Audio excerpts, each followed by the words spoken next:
முக்கிய செய்தியை பார்க்கிறோம். தாவேக தலைவர் விஜயின் ரோட் ஷோவில் தியாகராய நகரில் மீண்டும் செயின் பறிப்பு சம்பவம் அரங்கேறி இருக்கிறது. கூடுதல் தகவல்களோடு செய்தியாளர் வெங்கட் இணைந்திருக்கிறார். பேசலாம். வெங்கட், இது குறித்த விவரம் என்ன?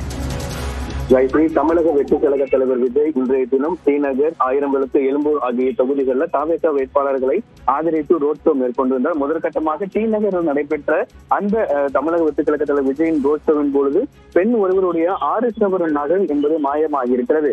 நேற்றைய தினம் கோவையிலும் இது போன்ற தமிழக வெற்றி கழக தலைவர் விஜயின் வருகையின் போது கோவையில் ஒரு பெண்ணுடைய நகை என்பது மாயமான நிலையில் தொடர்ந்து 2வது நாளாக ஸ்ரீநகர் பகுதியில விஜயின் வருகைக்காக காத்திருந்த பெண்ணின் 6 சவரன் நகை என்பது காணாமல் போயிருக்கிறது.